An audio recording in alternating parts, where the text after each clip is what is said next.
ధ్యానించుకున్నాం. ఈరోజు నేను చెప్పే అంశం మీరందరూ గమనించండి. క్రైస్తవ, నీ ఇల్లు ఎలా కట్టబడ్డది? క్రైస్తవ, నీ ఇల్లు ఎలా కట్టబడ్డది?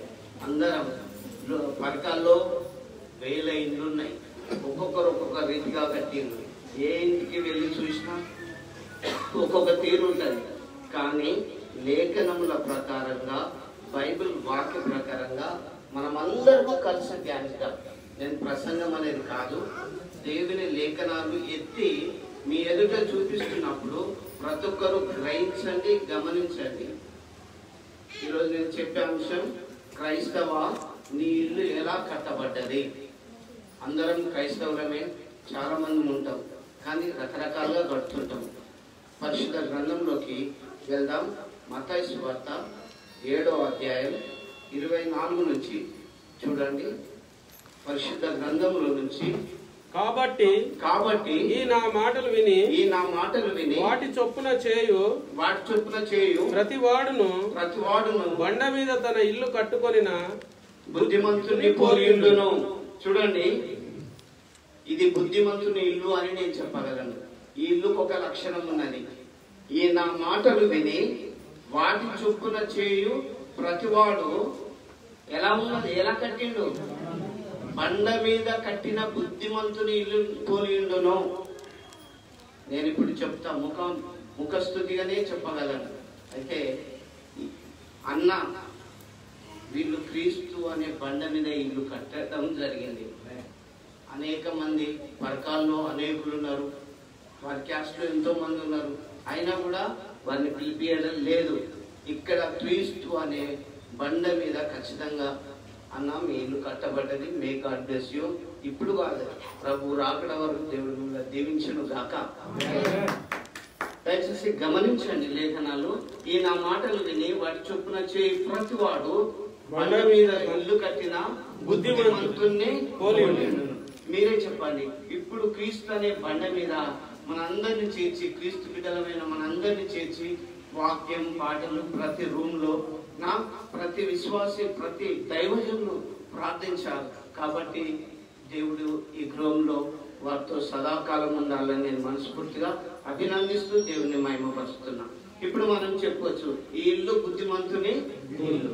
ఇంకొక ఇంటికి తీసుకువద్దా? గమనించండి లేఖనాలు. నేను చెప్పేది షార్ట్గా చెప్తా, ఎందుకంటే మీకు నా క్లాస్ టైం ఇస్తారు కాబట్టి మీకు ఆకలి అవుతుంది. దయచేసి గమనించండి. అట్లనే కంటిన్యూషన్ చేయాలా? వాన కురిసెను, వరదలు వచ్చి ఇంటి మీద కొట్టెను గాని దాని పునాది బండ మీద వేయబడెను గనుక అది పడలేదు. చూడండి, వానలు కురిసెను, వరదలు వచ్చెను, గాలి ఇసిరిసి కొట్టింది ఆ ఇంటి మీద, కానీ అది పడలేదు. ఎందుకు? క్రీస్తు అనే బండ మీద ఈ ఇల్లు వేయబడ్డారు.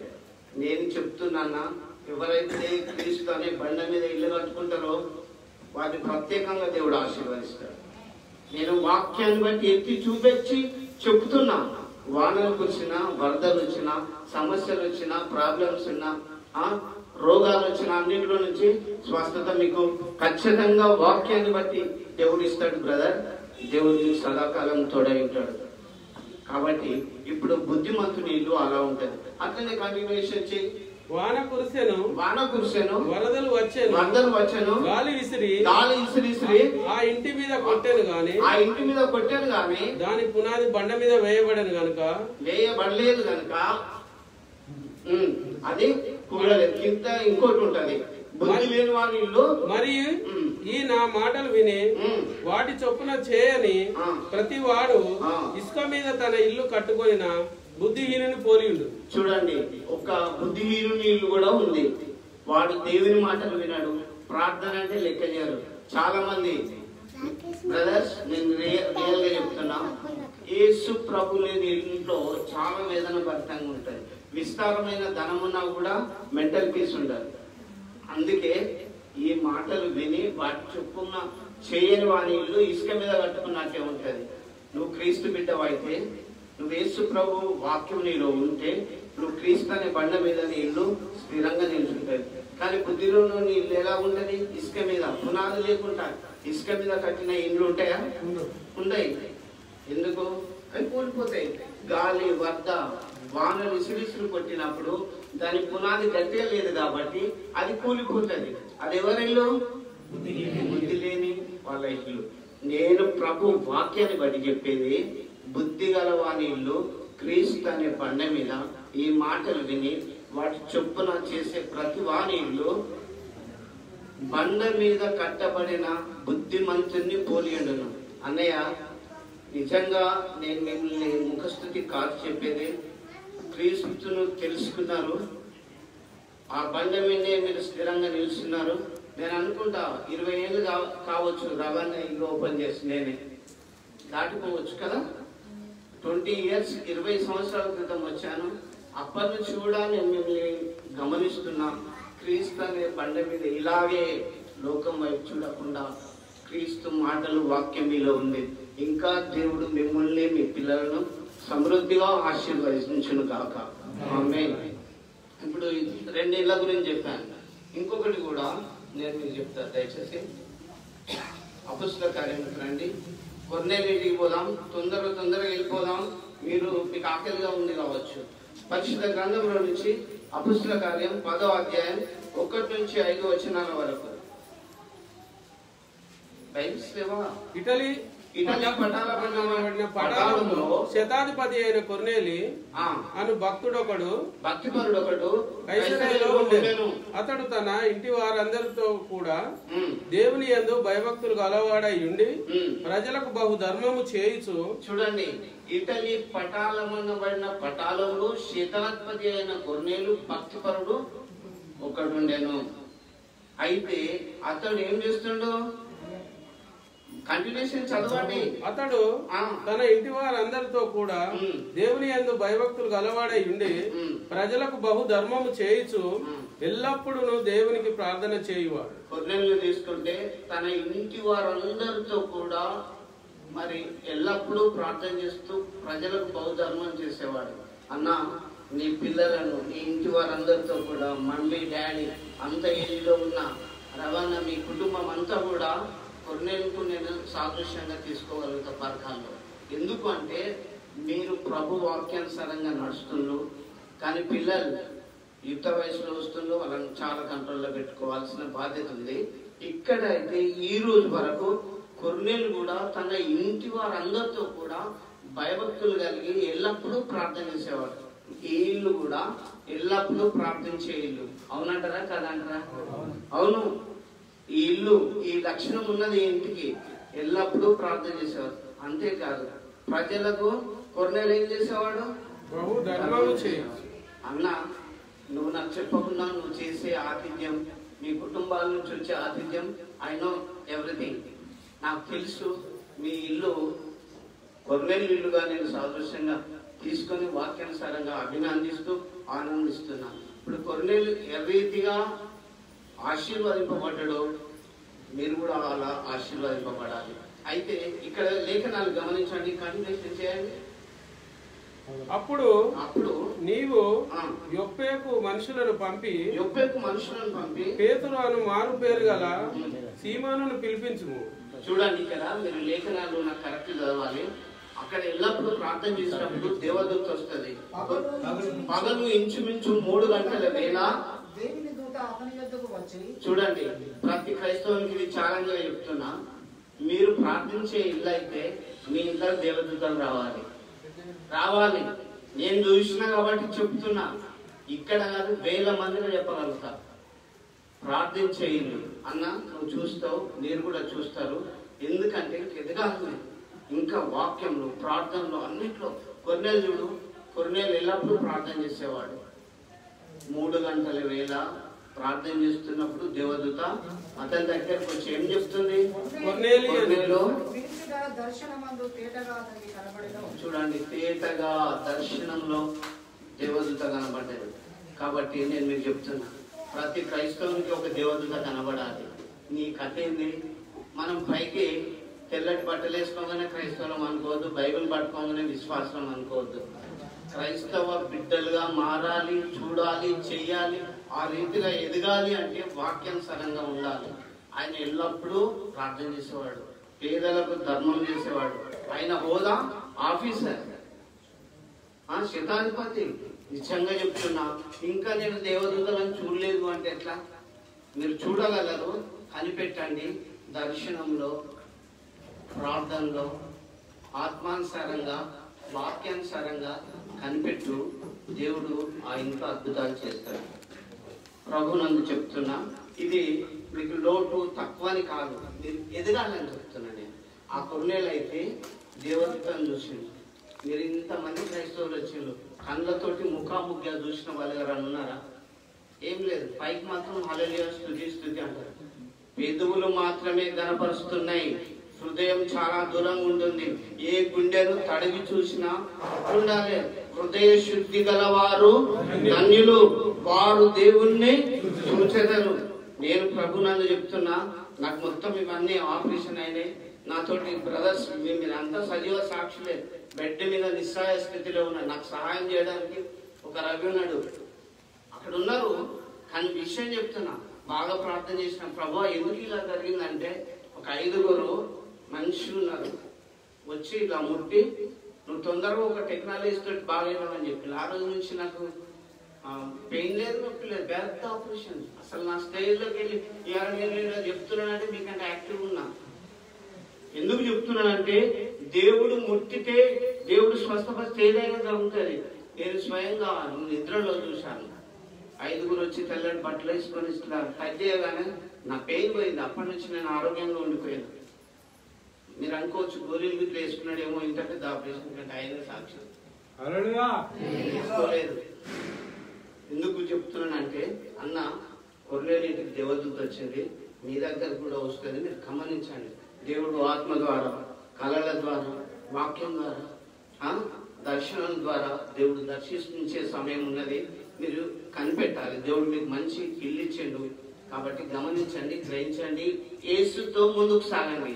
ఇంకొక ఇల్లుకి తీసుకుపోతా, ఎందుకంటే చాలా ఇల్లు ఉన్నాయి. పరకాలు ఎన్ని ఇల్లు ఉన్నాయి, అన్ని తిరిగి రావాలంటే ఎంత టైం పడుతుంది మీకు?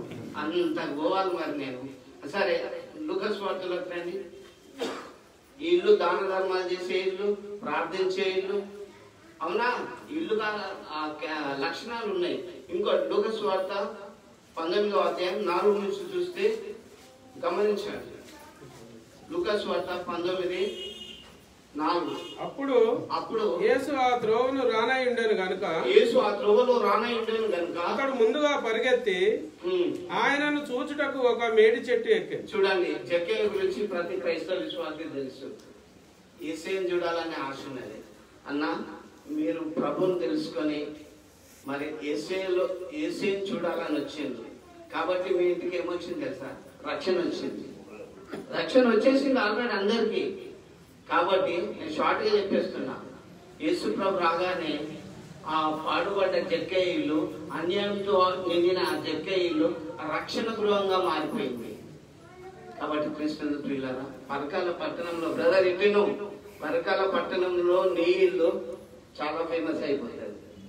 టోటల్ గా ఇట్లా కొండ మీద ఉన్న పట్టణము మరగై ఉండనేరదు. ఎత్తి చూపెడుతున్న ఈ రోజుని నా మాట ఎప్పటికైనా మీరు గుర్తుపెట్టుకోండి. క్రిస్టియన్ ఫీల్డ్ లో ఎత్తి ప్రభు మిమ్మల్ని ఆశీర్వాదిస్తుండు. మే గాడ్ బ్లెస్ యు అన్న. మీ ఇల్లు రక్షణ గృహంగా మారిపోయిందని ప్రభు వాక్యాన్ని బట్టి నేను హెచ్చరిస్తున్నాను. ఇంకొక ఇంటికి వెళ్దామా? తీసుకోండి దయచేసి. యోహాను సువార్త 12వ అధ్యాయం 1 నుంచి షార్ట్ గా చూడండి. కాబట్టి యేసు తాను మృతులలో నుండి లేపిన లాజరు ఉన్న బెతేనియకు పస్కా పండుగకు 6 దినముల ముందుగా వచ్చెను. అక్కడ వారు ఆయనకు విందు చేసిరి. మార్త ఉపచారము చేసి, చూడండి, లాజరు ఆయనతో కూడా భోజనము ఉంచున్న వారిలో ఒకడు.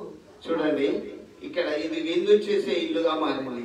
యేసయ్య బెతనియాకు వచ్చేసిండు. మరియా మార్తలు లాజరు ఇంటికి వచ్చినప్పుడు యేసయ్య వచ్చిందని ఏం చేసిండు? విందు చేసిండు. అన్న, మీరు అతిథులకు, దైవజనులకు, క్రైస్తవులకు మీరు విందు చేసే ఇల్లుగా దేవుడు మీకు సమృద్ధిగా ఇచ్చిండు. మీరు ఇవ్వగలగారు. ఆ ప్రభు రాకడ వరకు మీ చేయి నిండా బ్లెస్సింగ్స్ తృప్తిగా సమృద్ధిగా దేవుడు మిమ్మల్ని దీవించుకుంటారు. అయితే నేను ఎందుకు షార్ట్ గా చెప్పుకుంటా పోతున్నానంటే సమయం లేదు, చాలా ఇల్లు తిరగాలి.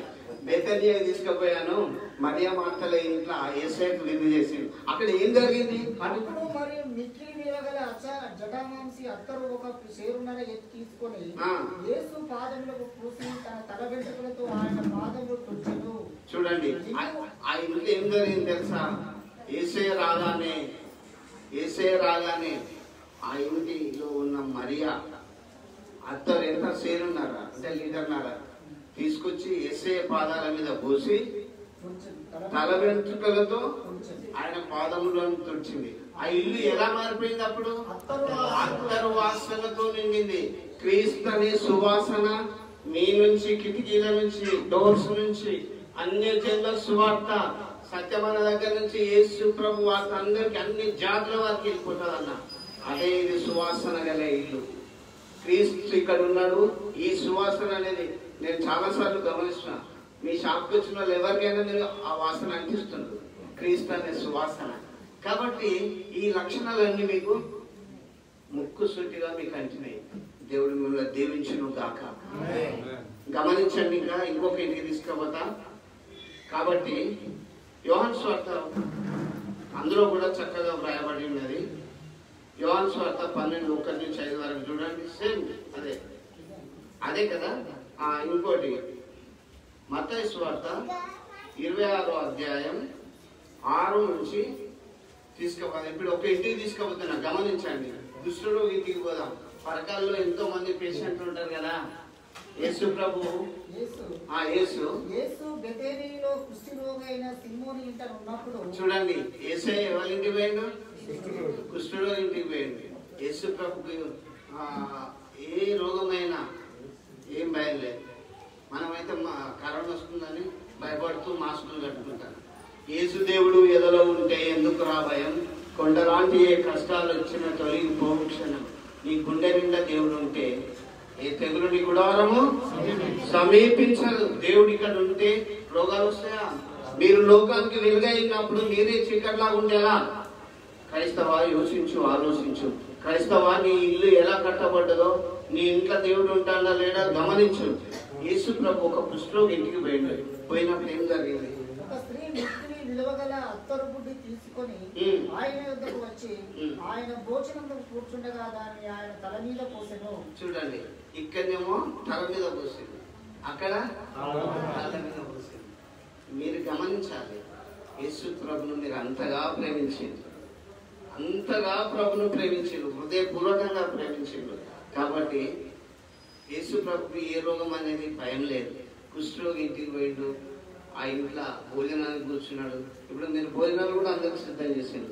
కాబట్టి నిజంగా క్రీస్తు బిడ్డలకు గిన్నెడు నీళ్ళు ఇచ్చేవాడు తన ఫలాన్ని పోగొట్టుకోడు. వాక్యం సెలవిస్తుంది, గమనించండి.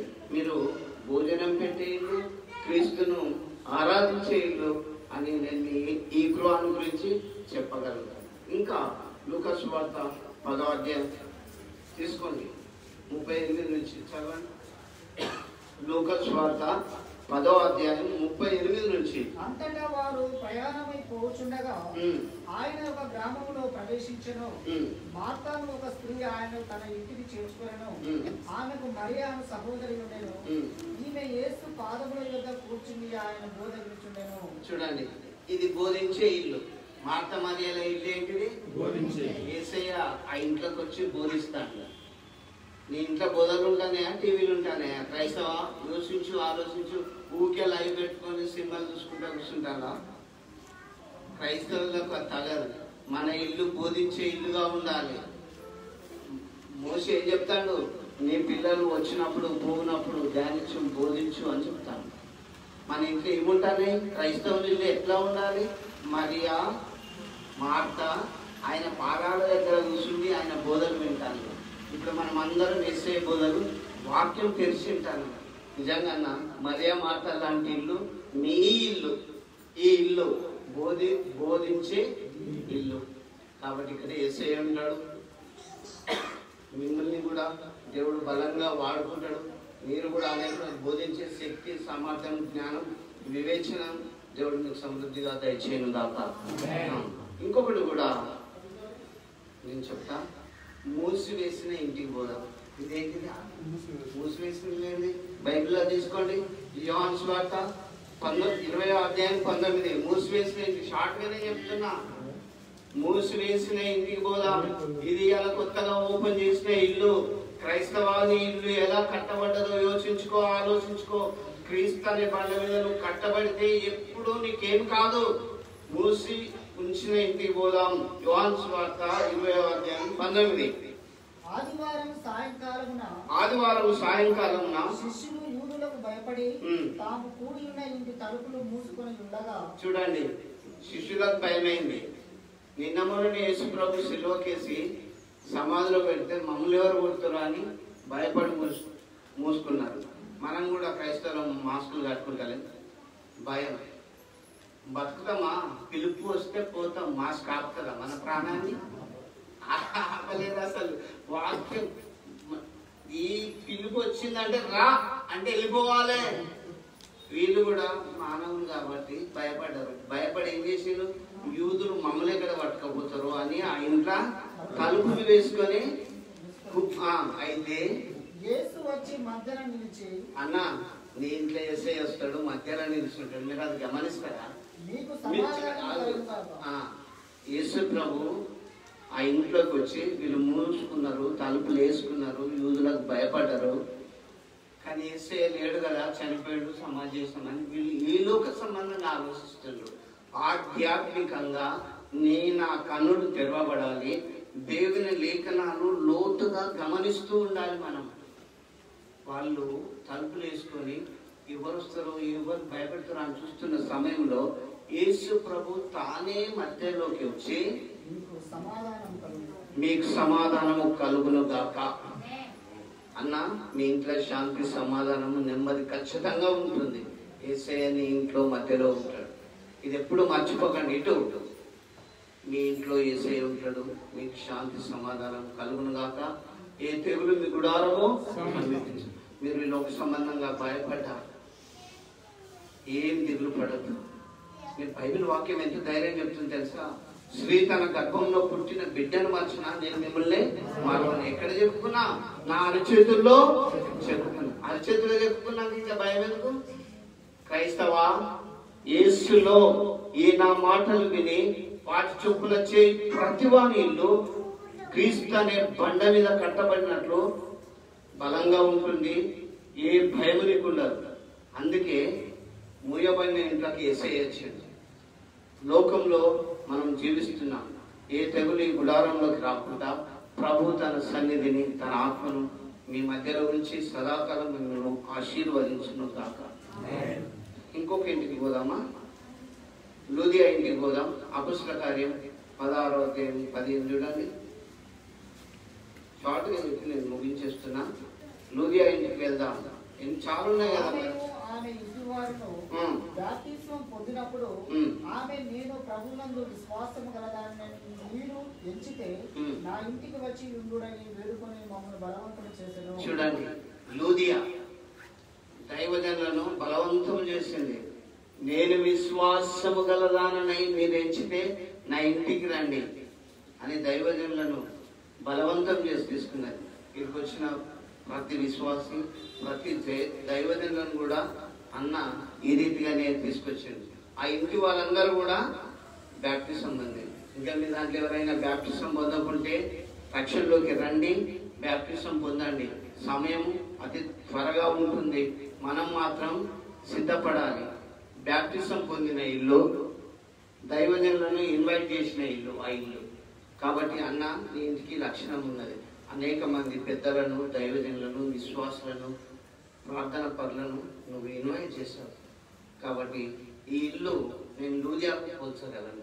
డోర్కా దగ్గర పోతే కూడా, డోర్కా ఇంటికి మనం వెళ్తే మీ అందరికీ తెలుసు, డోర్కా అక్క చనిపోయింది. చనిపోయినాక ఇంకెందుకు పోతాం అనుకుంటాం మనం, అవునా? కానీ అక్కడున్న ఆ సంఘస్థులు ఏం చేశారంటే,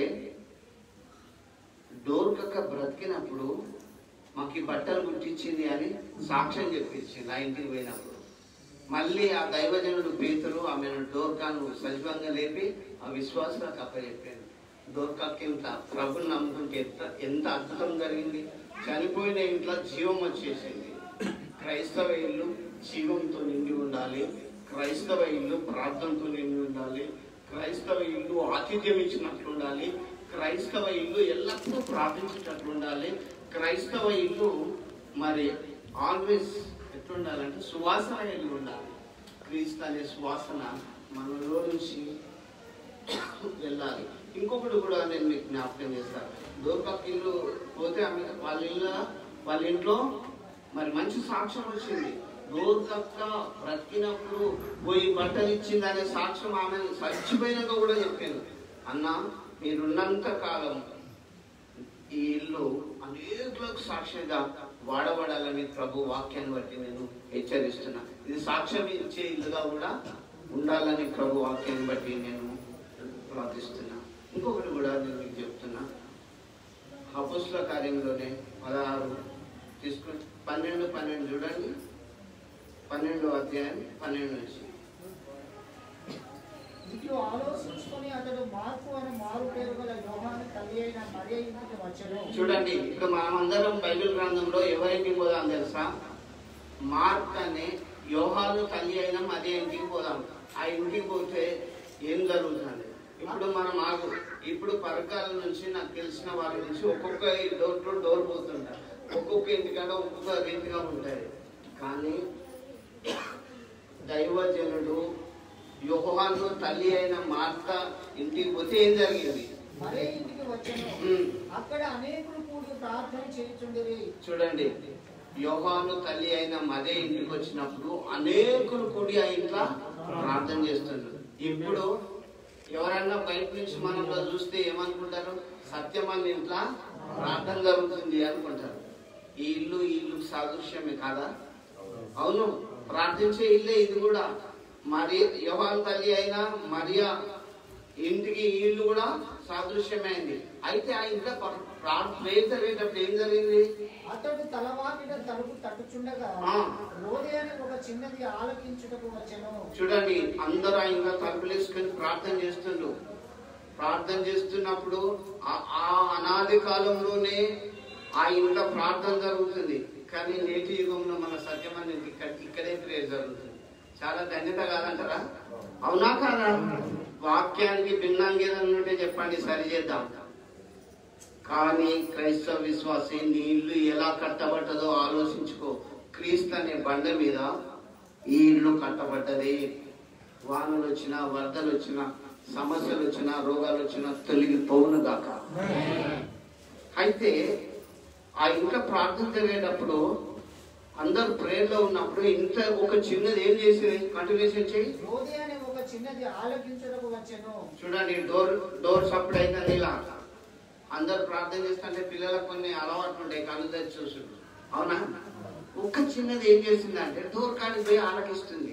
మీ పిల్లలు ఆలకించే వాళ్ళ ఉండాలి. ఏంటిది? దేవుని వాక్యం, దేవుని మాటలు, దేవుని స్వరం. సామెలు కూడా ఆయన ఆలకించిండు కానీ దేవుని స్వరం అని గుర్తుపట్టలేదు. నన్ను ఏలియా భక్తుడే పిలిచిండు అనుకొని ఊరికే 3 సార్లు పోయింది. 4వసారికి ఆ భక్తుడు గమనించి దేవుని స్వరం అని గ్రహించి మీ దాసుడు ఆలకిస్తున్నాడు, ఆజ్ఞ ఇమ్మని చెప్పిండు. అయితే ఈ ఇంట్లో ఆలకించే వాళ్ళు ఉండాలి. దేవుని స్వరం ఆలకించాలి. మీరు అన్నదినం దేవుడు మిమ్మల్ని పిలుస్తాడు, కనిపెట్టు. దేవుడు మిమ్మల్ని అనేక సందర్భాల్లో వాడుకుంటాడు, లేవనెత్తుతాడు. గమనించు, ఆ చిన్నది అట్లా ప్రేయర్ జరుగుతుంటే డోర్ దగ్గర పోయి ఆ స్వరాన్ని గుర్తుపట్టింది. అయితే ఆమె పేతురు స్వరము గుర్తుపట్టి సంతోషము చేత తలుపు తీయగా లోపలికి పరిగెత్తుకొని పోయి పేతురు తలుపు దగ్గర నిల్చున్నాడని తెలిపెను. చూడండి, ఆ ఇంత అందరూ ప్రార్థన చేస్తుంది. ఎందుకొరకు తెలుసా? పేతురు అయ్య గారికి కాళ్ళకు చేతులకు సంఖ్యలు పడ్డాయి. ప్రభువా నువ్వే ఇప్పాలనాయనా అని ప్రార్థన చేస్తుండ్రు భారంగా. ఇక్కడ సమస్యలు వచ్చినప్పుడు ప్రార్థించే ఇల్లుగా ఇది మారాలి. ఇక్కడ ప్రార్థన రోగం వచ్చినా ఏదొచ్చినా వీళ్ళకొచ్చి ప్రార్థన చేయండి, దేవుడు విడిపిస్తాడు అంతే, సందేహమే వద్దు.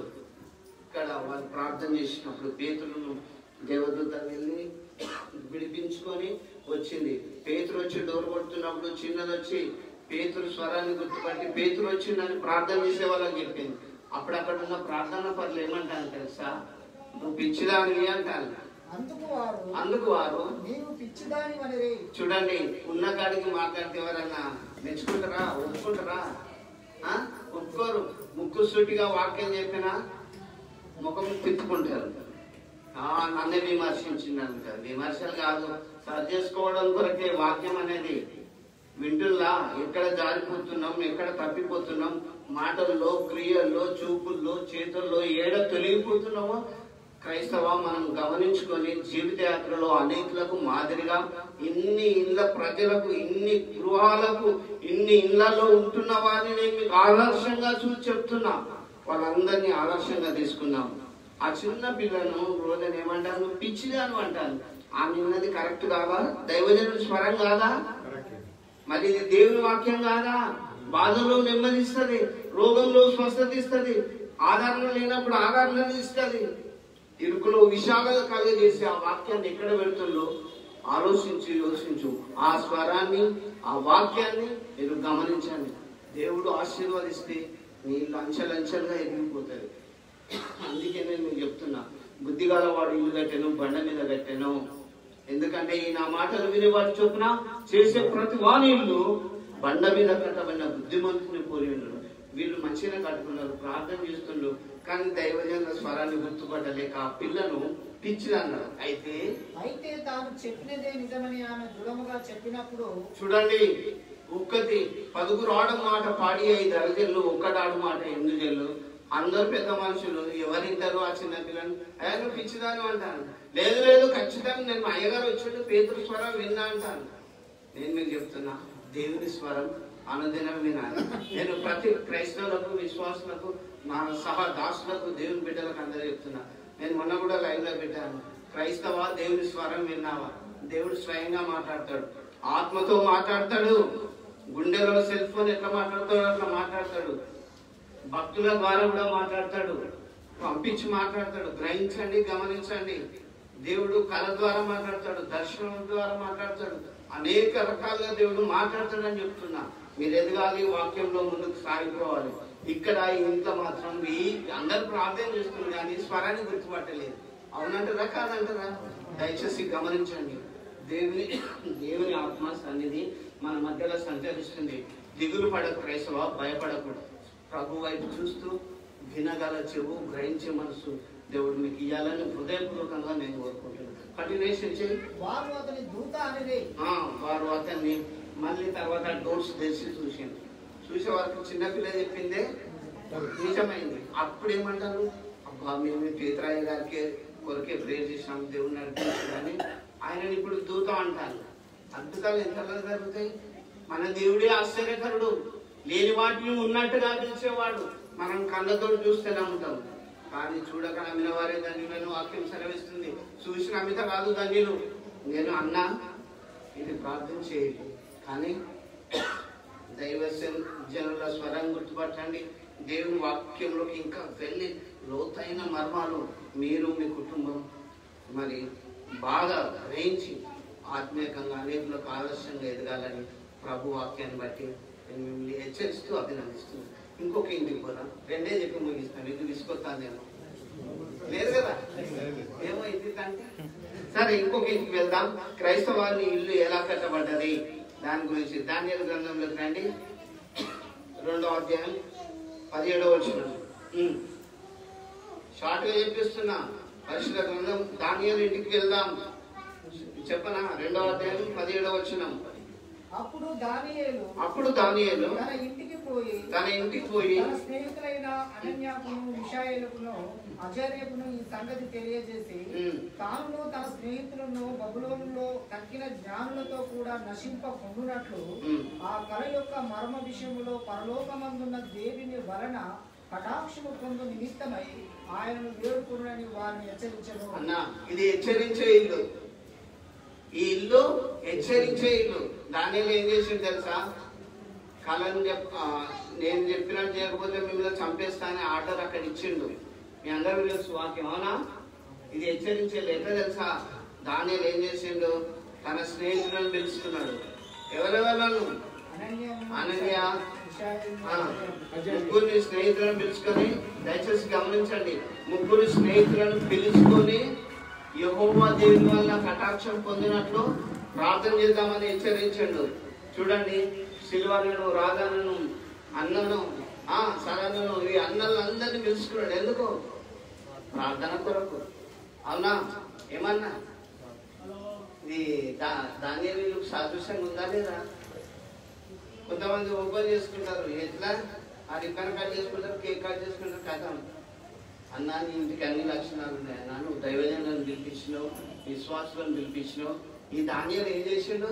యెహోవా దేవుని వలన కటాక్షం పొందినట్లు అజర్యాను అననీయాను వాళ్ళ ముగ్గురు దైవజనులను పిలిపించి ప్రార్థన చేసింది. ఇంతమంది విశ్వాసులను దేవుని బిడ్డలను పిలిపించిన కాబట్టి నీ ఇల్లు దానియేలు ఇల్లు నేను సాదృశ్యంగా చెప్పగలను ప్రభు వాక్యాన్ని బట్టి. ఇంకోటి చెప్తున్నా, దానియేలు కూడా రోజుకు 3 సార్లు ప్రేయర్ చేసేవాడు. అక్కడ 5వ అధ్యాయం 7వ వచనంలో రాయబడి ఉన్నది, చదవకండి. ఎందుకంటే అన్న ఈ ఇంట్లో మనం డైలీ 3 times భోజనం చేస్తాం. మీ ఇంట్లో ఎల్లప్పుడూ దానియేలు ఇల్లులాగా 3 times ప్రార్థన చేసుకునే ఇల్లులాగా ఇది ఎల్లప్పుడూ ఉండాలి. అలాంటి పేరు మీకు రావాలని ప్రభు వాక్యాన్ని బట్టి నేను మిమ్మల్ని హెచ్చరిస్తున్నాను. సరిపోయిందా? ఇంకొక ఇంటికి తీసుకుపోతా. లాస్ట్ పోప్లీ ఇంటికి పోదాం. ఏం తెలుసా? పోప్లీ ఇల్లు తెలుసా? తెలియదు. వాక్యం తీసుకోండి. ఎవరికైనా తెలుసా పోప్లీ ఇల్లు? తెలుసు, మీకు తెలుసు. అపొస్తలుల కార్యం 28వ అధ్యాయం 7-8 వచనాలు. పోప్లీ ఇంటికి పోతే ఆయన ఏం చేసిండో చూడండి. అపొస్తలుల కార్యం 28వ అధ్యాయం 7-8 వచనాలు. పోప్లీ ఇంటికి మీ అందరిని తీసుకుపోతాను. చూడండి, పోప్లీ అనేవాడు ఆ ద్వీపంలో ముఖ్యుడు. పరకాల పట్టణంలో క్రిస్టల్ ఫీల్డ్ మీరు గొప్పగా అయిపోతారు. ఇవాళ నేను చెప్పిపోతానా? ఎప్పుడైనా చూసుకోండి. దేవుడు ఖచ్చితంగా, నేను ఏదో ముఖస్థుతి కాదు, ఆశీర్వదిస్తున్నాను. ఆయన ఆశీర్వదించినప్పుడు ఆపడం మనుషుల తరం కాదు. ఆ ద్వీపవాసులలో పోప్లీ అనేవాడు ముఖ్యుడు. ఒకప్పుడు ముఖ్యంగా అయిపోతావు అన్న. నేను చెప్తున్నా, వాక్యాన్ని బట్టి హెచ్చరిస్తున్నా, ప్రాఫెసీ కూడా అనుకో. చదువుతున్నా. అతనికి ఆ ప్రాంతంలో భూములుండెను. అతడు మమ్మల్ని చేర్చుకొని 3 దినములు స్నేహభావముతో ఆతిథ్యమిచ్చెను. చూడండి, ఆ పోప్లీ ఏం చేసిందంటే దైవజనులైన పౌలు ఇంకా ఆ ఓడలో ఉన్న వారిని 3 రోజులు తన ఇంట్లో చేసుకుని ఆతిథ్యం ఇచ్చి వారిని ఆదరించండు. ఈ ఇల్లు కష్టకాలంలో ఆదరించే ఇల్లుగా ఉంటుంది. పోప్లీ లాగా మీ పేరు ప్రఖ్యాతులు ప్రభు రాజ్యం వరకు, ప్రభు వచ్చే వరకు దేవుడు మిమ్మల్ని స్థిరంగా ఆశీర్వదించను గాక. ఇంకొకటి నేను మీకు చెప్తా, చాలా అన్ని లక్షణాలు ఉన్నాయి. లాస్ట్ రివ్యూ చేసుకుందాం. క్రైస్తవాని ఇల్లు ఎలా కట్టబడ్డది? ఫస్ట్ చెప్పండి. బుద్ధిమంతుని ఇల్లు లాగా బండ మీద కట్టబడ్డది. బుద్ధిమంతుని ఇల్లు. ఇంకో ఇల్లు ప్రార్థించే ఇల్లు, కొర్నేలు ఇల్లు, రక్షణ కలిగిన ఇల్లు, సువాసన కలిగిన ఇల్లు, కుష్ఠరోగి ఇల్లు. ఇన్ని లక్షణాలు ఇంటికి ఉన్నాయి. కానీ ఎవరైతే దేవుని వాక్యం వినరో వాళ్ళ ఇల్లు ఏమైతే తెలుసా? పాడైపోతుంది. నేను మీకు చెప్తున్నా, అపొస్తలుల కార్యం ఒకటి తీసుకొని 1:19-20 వచనాలు చూడు.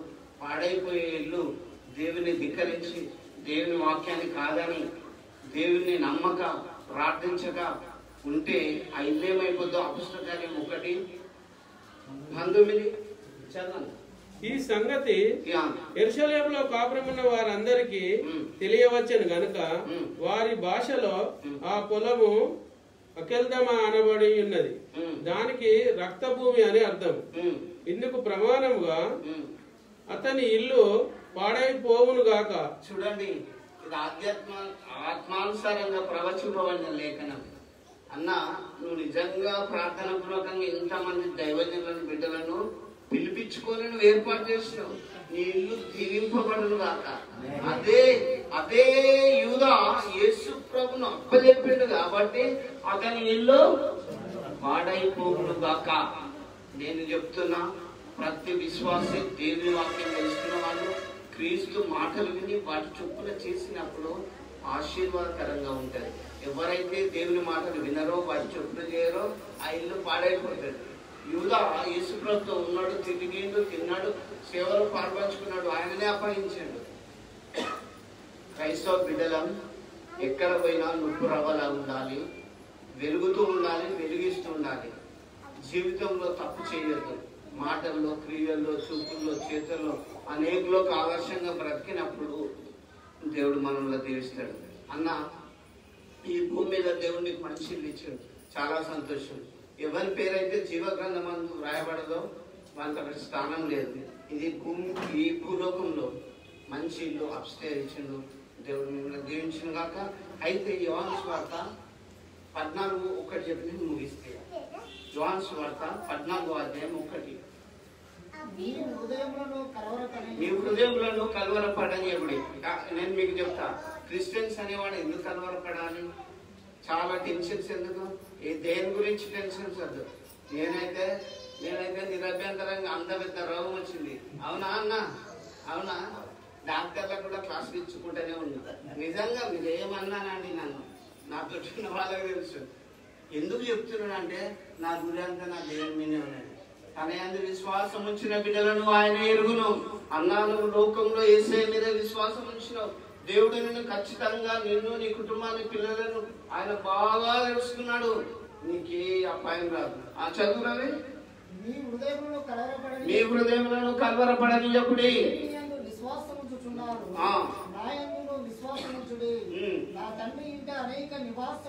చూడండి, అక్కడ నా తండ్రి ఇంట అనేక నివాసములు కలవు. అక్కడ మీకు ఒకటి ఇస్తా అంటే మరి పొందుకోవాలి. వింటున్నా, భూమి మీద చాలా మంచిగా ఇల్లున్నది. దేవుడు మీ ఇంటిని దీవిస్తుడు భూమి మీద 70, 80, 100 ఏళ్ల కాలంలో. కానీ నా తండ్రి ఇంట అక్కడ ఇంట్లో అనేక నివాసములు ఉన్నది. అందులో సత్యం ఏమంటారు? అవునా? సరే, అందరం కలిసి ప్రార్థన చేసుకొని ఈ నూతన గృహ సందర్భంగా విచ్చేసిన మీకు ప్రభు నామంలో, మరి ఈ గృహంలో నివసిస్తున్న బిడ్డలందరికీ మరొకసారి శుభాభివందనాలు చెల్లిస్తూ దేవుడి మీద దీవించి ఆశీర్వదించుకున్నాక ప్రార్థించుకుందాం. జీవం గల మా తండ్రి, మీ పాదములకు స్తోత్రం. నా తండ్రి ఇంత అనేక నివాసములు కలవని సెలవిస్తున్నావు నాయన. మరి భూమి మీద అన్నకు ఒక మంచి శ్రేష్టమైన గృహాన్ని ఇచ్చావు.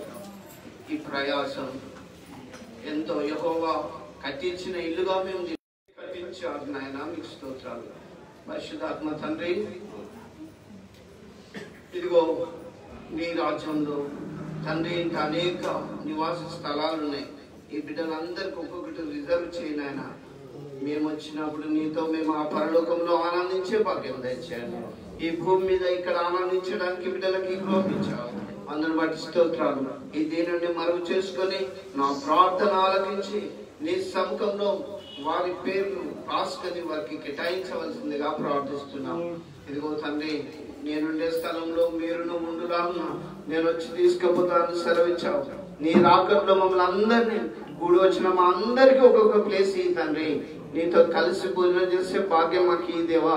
ఇప్పుడు నేను మాట్లాడినంటే ఏమైనా మాటల్లో ఏమైనా తప్పులుంటే సరిచేసి హెచ్చరించి వారిని బలపరిచి ఆశీర్వదించి సమృద్ధిగా కూడి వచ్చిన బిడ్డలను ఇంటి వారిని ఆశీర్వదించమని నజరేయుడైన యేసు నామములో మన తండ్రి అయిన దేవుని యొక్క ప్రేమయు ప్రభు అయిన క్రీస్తు యొక్క కృపయు కూడి ఉన్న మనకు నూతన గృహంలో జీవిస్తున్న బిడ్డలకు సదా కాలము తోడైండును గాక.